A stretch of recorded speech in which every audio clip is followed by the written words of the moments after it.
2 நாட்களுக்கு முன்னாக மகாராஷ்டிரா முதலமைச்சர் பட்னவிஸ் அவர்கள் வந்தார். பிஜேபியினுடைய வேட்பாளர் அந்த வேட்புமனு தாக்கல் செய்கிற நிகழ்ச்சிக்கு வந்தார்.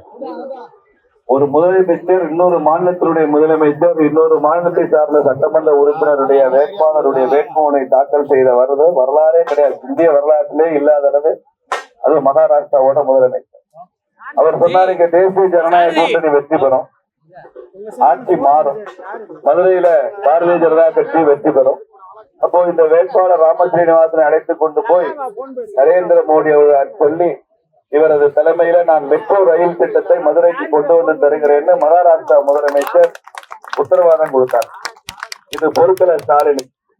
உன்னால தமிழ்நாட்டுக்கு மதுரைக்கு மெட்ரோ ரயில் திட்டம் வாங்கி தர முடியல, தமிழக முதலமைச்சரால பெற்றுத்தர முடியவில்லை, மகாராஷ்டிரா முதலமைச்சர் பெற்றுத் தருகிறேன் மதுரைக்கு சொல்றாரு, அதையும் பொறுத்துக்க முடியல. 2 நாளா ஒரே கண்டனம் தேவேந்திர பட்னாவிஸ். நாங்கள் இந்த கூட்டத்தின் மூலமாக உறுதியளிக்கிறோம், இங்க தேசிய ஜனநாயக கூட்டணி ஆட்சி அமைந்து எடப்பாடியார் முதலமைச்சராக வரும்போது மதுரைக்கு மெட்ரோ ரயில் திட்டம் நிச்சயமாக கொண்டு வரக்கூடிய ஒரு ஆட்சியாக அது அமையும் என்பதை நான் இங்கே உறுதிமொழியாக உங்களுக்கு தருகிறேன்.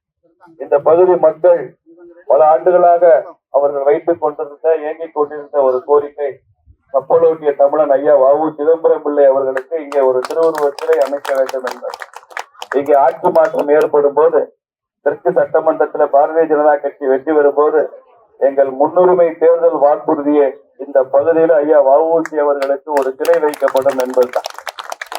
ஊரெல்லாம் போனா கண்டவனுக்கெல்லாம் சிலை இருக்கு. யாரோ பிறந்த மண்ணு அந்த மண்ணு இந்த மண்ணுங்கிறான், அவனுக்கெல்லாம் எல்லா இடத்துலயும் சிலை இருக்கு. ஆனால் தேசிய தலைவர்கள் தேசத்தையும் தெய்வீகத்தையும் இரு கண்களாக போற்றி ஐயா பசும்பொன் தேவர் போன்ற தலைவர்கள் அவர்களுக்கு சிலை வைத்து வழிபாடு செய்ய வேண்டும், ஐயா வ.உ.சி அவர்களுக்கு சிலை வைக்க வேண்டும் என்பதுதான் பாரதிய ஜனதா கட்சியினுடைய கொள்கை. இத பரப்புரைக்காக நாங்க போகும்போது பாக்குறோம், எங்க பார்த்தாலும் ஒரே சாக்கடை தான். இப்ப கூட ஒரு சந்தில போய் ஓட்டு கேட்டு வந்தா வேட்டியை மடிச்சு கட்டிட்டு தான் ஓட்டு கேட்க போக வேண்டியது. சரி, நாம தான் அப்படி போறோம்னா 5 வருஷம் எம்எல்ஏவா இருந்த பூமிநாதனுமே வேட்டியை மடிச்சு கட்டிட்டு தான் போய் ஓட்டு கேட்கிறாரு, சாக்கடைக்குள்ளதான் போய் ஓட்டு கேட்கிறாரு. என்னங்க 5 வருஷம் எம்எல்ஏ இருந்தீங்களே, தெருவெல்லாம் சாக்கடையா இருக்கேன், இதுல வேட்டியை மடிச்சு கட்டிட்டு ஓட்டு கேட்கறீங்கன்னா இன்னொரு 5 வருஷம் எனக்கு கொடுங்க, நான் அதை சரி செய்யறேன்னு சொல்றாரு.